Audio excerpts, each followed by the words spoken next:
Get your Bibles out and turn to the book of Nehemiah, chapter 2.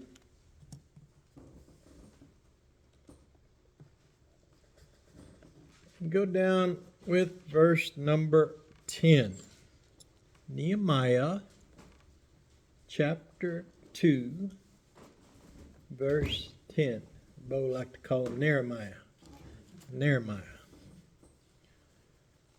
And again, to remind you, we did a study on the characteristics of Christ, the characteristics of the saints, and now we're looking at the characteristics of the wicked.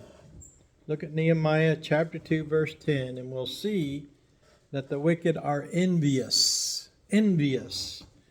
When Sanballat the Horonite and Tobiah the servant, the Ammonite, heard of it, now notice this, it grieved them exceedingly that there was come a man to seek the welfare of the children of Israel. Now, I want you to see that. These two obviously were dedicating their lives to making those saints left there in Jerusalem, those children of Israel that had been left behind, usually because they were poor or that they were supposed to tend the crops that the Babylonians would come back and take. So they were envious and they were oppressive to those people. And notice it says it grieved them exceedingly. What does that mean to you? It grieved them exceedingly. What does it mean to grieve somebody? Right. What does it mean to grieve? When you're involved with somebody that passes, that's a close family member, you grieve over that loss, right? And there's a real intense emotional experience attached to that grief.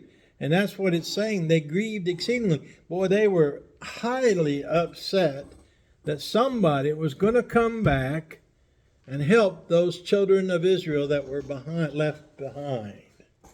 And of course, this was the time when Ezra and Nehemiah were coming back, and they're getting ready to begin to restore Jerusalem to what it was.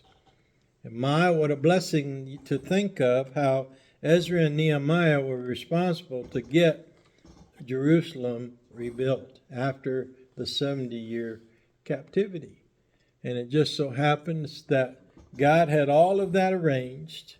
God had it all laid out that Nehemiah and Ezra would be in the positions they were in to come and do exactly that.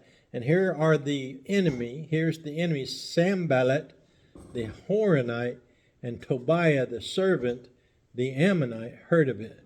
So both of these peoples were part of the enemies of Israel that hated Israel.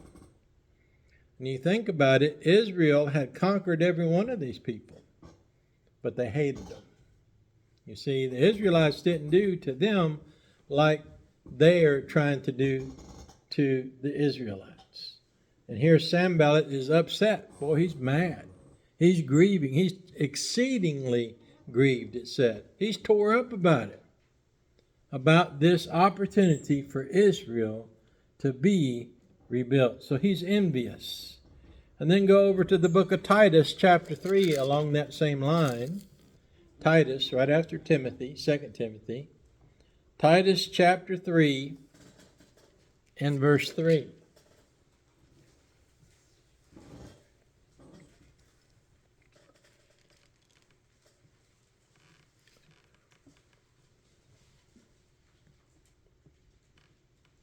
And this is showing a standard of conduct in faith and works and what we're supposed to do in our Christian lives. He says, for we ourselves, verse 3, were sometimes foolish, disobedient, deceived, serving divers lusts and pleasures, living in malice, and here's that word, and what?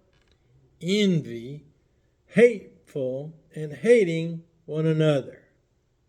But look at this. This is a good but. But after that, the kindness and the love of our God, our Savior, toward man appeared. And look at that. Our past and our present and our future are all wrapped up in this phrase.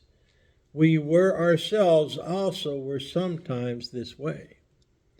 We were sinners just as they were, moved by the same vices, moved by the same sins that they were, envious. What does it mean to envy somebody? That means that you're jealous. That means that you're wanting what they have. It's the same word we use for coveting. It's the same word envy with more emotion. So the characteristics of the wicked is that they are envious, but also that we were once the same way. And when we look at sinners, we can't say, oh, you sorry, low-down rascal, you. No, we have to be careful about that, because like Paul is teaching Titus here, he says, and you were sometimes like that as well. So we can't say we're better than them, but we can say we've been saved by the grace of God and don't do that anymore by the grace of God. So they're envious. And then I want you to go back to the book of Jeremiah. There's another thought. Jeremiah chapter 13. Jeremiah chapter 13.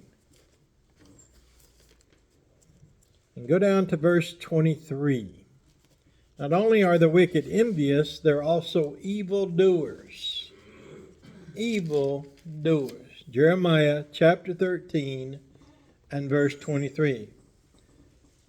Look what it says. Can the Ethiopian change his skin, or the leopard his spots? Now that's a good question. When you're born some way, is it easy for you to change?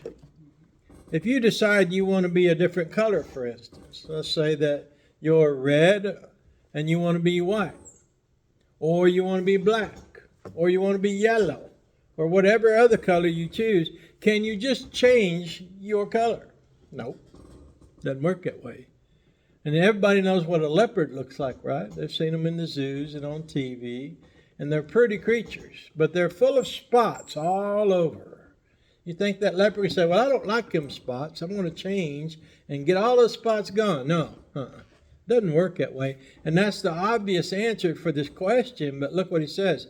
Can the Ethiopian change his skin, or the leopard his spots?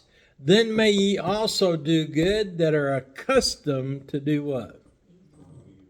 So how are you as a person living in sin, a sinner, doing wicked things, accustomed to wicked things, how are you going to do something good?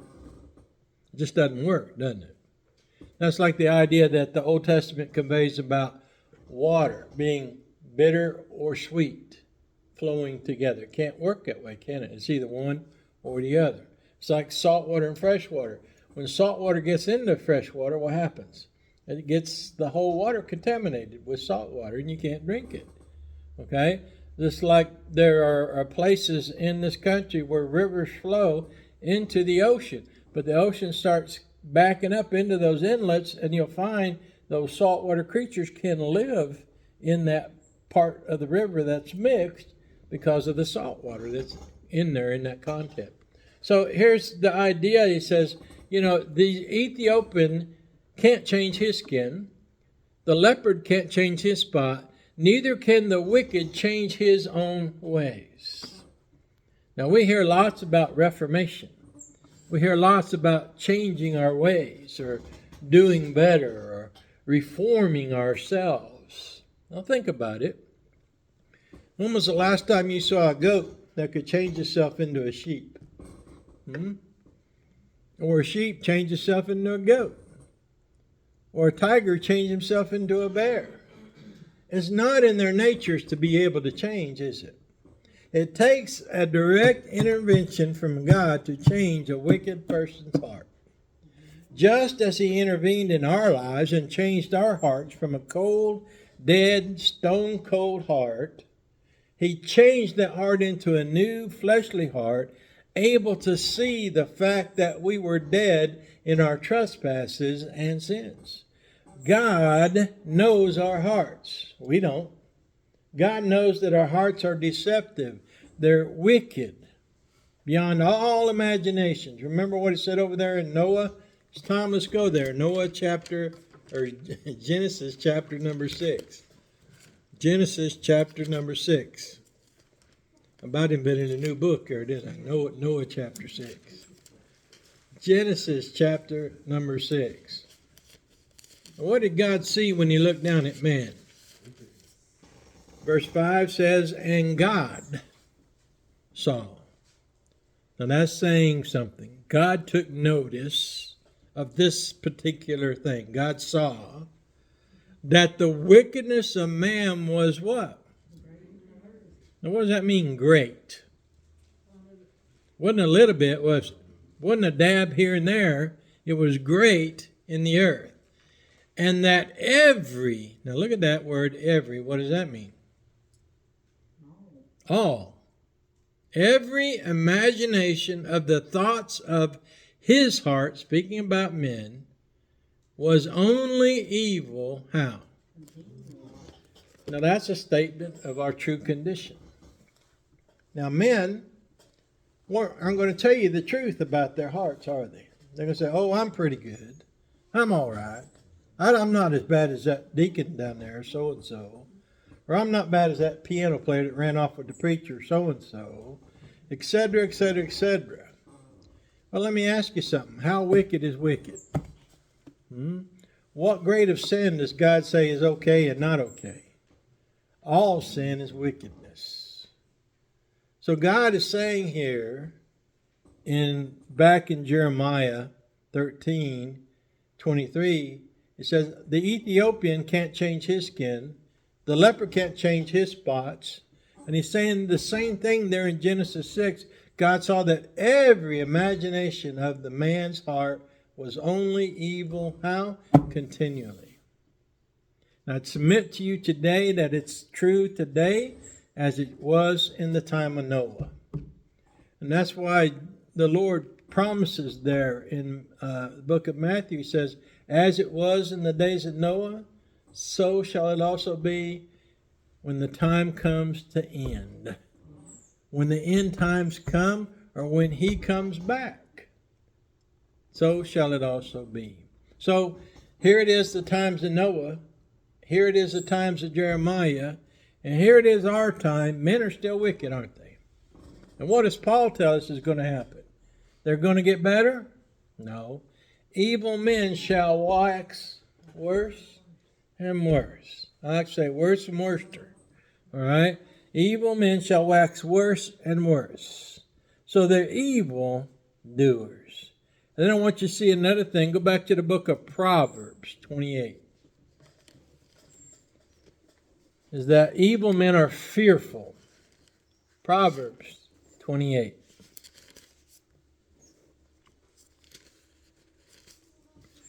Proverbs 28, look at the first verse.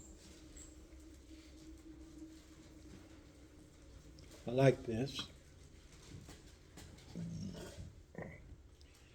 The wicked flee when no man pursueth. And what's that mean? They're scared. They're afraid. Used to be, there was this gear line around here. You still see it on the back of pickup trucks. No fear gear. That's a lie, isn't it? Everybody's afraid, and especially the wicked. They're afraid of their own shadows. Have you ever watched a thief? When he gets around the police, what does he do? He starts getting nervous. He starts getting afraid. He starts shaking. Why? Because he knows he's wicked. He knows he's done wrong. And here the police are, boy, they're going to get me. They're going to get me. And they might not know nothing about him. But he's nervous. He's fleeing when there's no pursuit. And you see, that's something that I like to say, well, that's just the Holy Spirit after their trail, working on them. It's like a hound baying at a bear on the trail or something, ooh. You can hear them just going for miles around the ridges and up and down the mountains and ooh. And you just wait till he finally starts training. Whoa, whoa, whoa. He'll let you know he's got him treed. Well, this wicked man is the same way. He's always going around doing the same thing, fleeing when there's nothing there. Okay? Now, notice next, though, it says, the wicked flee when no man pursueth. But look at this opposite contrast.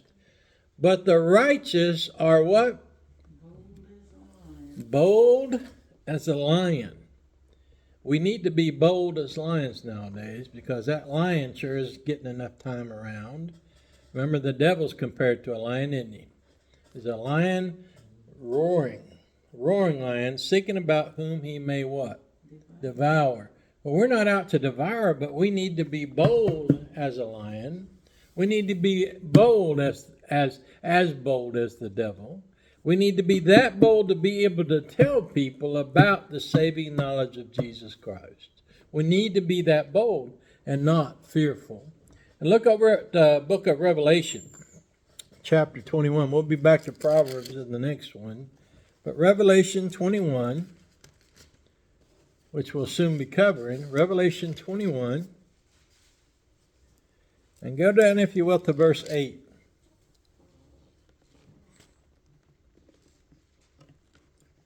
Now, we know that Revelation 21 talks about the new citizenship in the new Jerusalem on the new earth.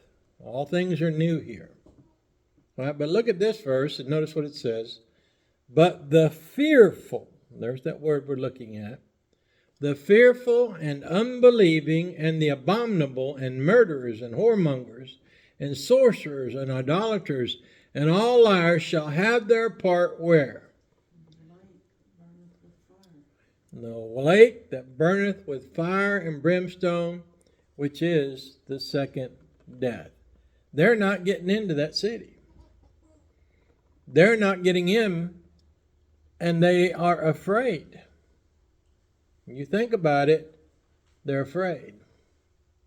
They get bold. They think that they're not afraid. They try to convince themselves they're not afraid, but they are. They know in the back of their minds and in their consciences that God will judge them one day. You think about it, what does an atheist usually say when they have deep trouble or great trouble falls upon them? First words out of their mouth, oh God. Think about that. The one that they've been denying so long, all their lives, and making such big cases against, all of a sudden they're using his name and crying out to him. Wait a minute. You were rejecting him. You were denying him. Now you're calling upon him? You see, your fear is driving you. Your fear is making you change, isn't it? Well, your fear should change you. It should point you to the cross and let you go there. But you see, most men allow that fear to just go on. They ignore it, and they go on about their business. So they're fearful. The lost men are fearful. And then finally, their fears.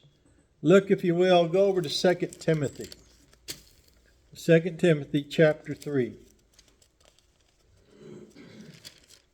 2 Timothy chapter 3. And this is where we need to concentrate a lot on when we're talking about the lost. 2 Timothy chapter 3, I'll go ahead and start in verse 1. This know also. Said, hey, Timothy, I want you to get this. I want you to know this. That in the last days, what kind of times shall come? What's that mean? Perilous, dangerous, wicked, evil times shall come. So what's Paul telling him? Hey, don't look for a rose garden. Bad times are coming in the last days. Now, Paul wasn't living in the last days, but he lived like he was in the last days. Paul was looking for that resurrection to happen just any moment. He was looking for that change to happen just any time. And he lived accordingly. He said, in the last days, perilous times are going to come. For men shall be lovers of their own selves, covetous, boasters, proud, blasphemers, disobedient to parents, unthankful, unholy, without natural affection, truce breakers, false accusers, incontinent, and look at this word, fierce, despisers of those that are good, traitors, heady, high-minded, lovers of pleasures more than lovers of God, having a form of godliness, but denying the power thereof. From such turn away. You see, the description of the lost man is being warned about. Paul's telling Timothy, this young preacher, that he's leaving in charge of that island of Crete. Timothy, watch out for this. This is going to come. You're going to preach and you're going to have influence. The gospel's going to have success. But in the end days, this is how they're going to be. They're not going to get better, are they? They're not evolving into the so-called superhuman, where everybody's enlightened and does good things all their lives, and there's no wars and all of that. Don't expect that out of man. It's not going to happen. They're fierce, and they live fierce, and they're going to die fierce as well. And then one more verse, Proverbs 16 and 29. Proverbs 16 and 29.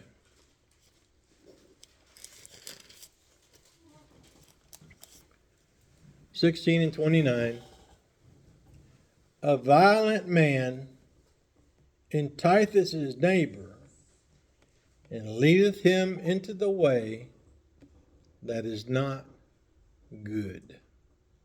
A violent man enticeth his neighbor.